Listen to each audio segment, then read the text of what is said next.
زمانہ تھا، ایک درخت کو لوگ پوجنے لگے، تو وہاں ایک صوفی تھا، عبادت گزار تھا، شب زندہ دار تھا، اسے پتا چلا کہ لوگ درخت کو پوج رہے ہیں، تو اس کے دل میں بڑی غیرت جاگی، توحید کی غیرت ہوتی ہے، وہ جاگی اور وہ کھڑا ہوا، اس درخت کو کاٹ دوں گا جس کو لوگ اللہ کا شریک سمجھ رہے ہیں اور پوج رہے ہیں۔ ہاتھ میں کلہاڑا پکڑا اور اس درخت کو کاٹنے کے لیے نکلا۔ راستے کے اندر شیطان کھڑا تھا، اس نے کہا میں تو نہیں جانے دوں گا، اور شیطان نے راستہ روکا، اس نے پٹک کے شیطان کو زمین پہ مارا اور اس کی چھاتی پہ بیٹھ گیا۔ شیطان بہت مکار ہے اور وہ ہر ایک کو ایک طریقے سے نہیں لوٹتا، اس کے بڑے مکر و فریب اور دجل و تلبیسات ہیں۔ اس نے دوسرا طریقہ اختیار کیا، اس نے کہا جناب آپ عبادت گزار ہیں، تہجد گزار ہیں، شب زندہ دار ہیں، آپ درخت کو کاٹیں گے، لوگ آپ کے مخالف ہو جائیں گے، پھر آپ کو ان کے مقابل کھڑا ہونا پڑے گا، اور سویرے شام لڑائی ہی لڑائی، آپ کی عبادتوں کے وقت میں خلل آئے گا، تو آپ نے ان کی قبر میں تھوڑا جانا ہے، آپ کی قبر اپنی ہے، ان کی قبر اپنی ہے، آپ چھوڑیے ان کو۔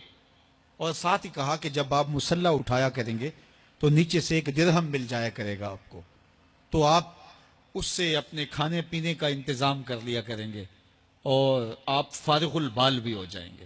اس طرح باتوں میں لگایا اور وہ زاہد صاحب واپس آ گئے، نماز پڑھی، مصلی اٹھایا، درہم ملا، بڑے خوش ہوئے اور دلیلیں تراشنے لگے، واقعی مجھے کیا لگی، تمہیں غیر سے کیا، تم اپنی نبیڑو، تم اپنی قبر میں جانا ہے، جائیں وہ بھاڑ میں، مجھے کیا لگے، مجھے ان کے بارے میں کیا پوچھا جانا ہے۔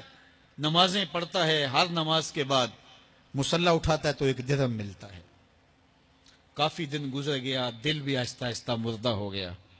ایک دن مصلی اٹھایا تو کوئی درہم نہیں نکلا، پھر دوبارہ کلہاڑا اٹھایا، اٹھا، رستے میں پھر شیطان کھڑا تھا، کہا کدھر جا رہے ہو، کہا درخت کو کاٹنے جا رہا ہوں۔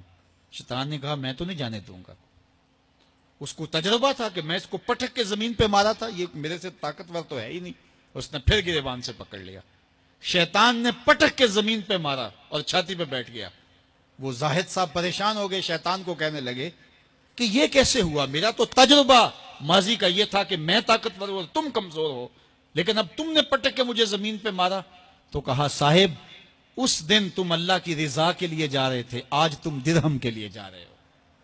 تو جب عمل میں خلوص نہیں رہتا تو پھر عمل نہیں رہتا، عمل میں قوت نہیں رہتی، پھر سجدے بے روح ہو جاتے ہیں، نمازیں بے ذوق ہو جاتی ہیں، صفیں کج دل پریشاں، سجدے بے ذوق کہ وہ جذب اندروں باقی نہیں۔ نماز روزہ حج زکوٰۃ سب کچھ ہے باقی مگر تو باقی نہیں۔ پھر سب کچھ چلتا رہتا ہے لیکن رسم ہوتی ہے، لا یبقى من الاسلام الا اسمہ ولا یبقى من القرآن الا رسمہ۔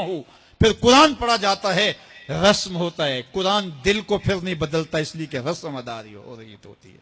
جب رسم ادا ہو رہی ہو تو پھر قرآن دل کو نہیں بدلتا، جب قرآن کے طور پہ پڑھا جا رہا ہو پھر یہ دلوں میں رنگ اتارتا ہے اور معرفت کا نور دیتا ہے اور دلوں کے زنگ اتارتا ہے۔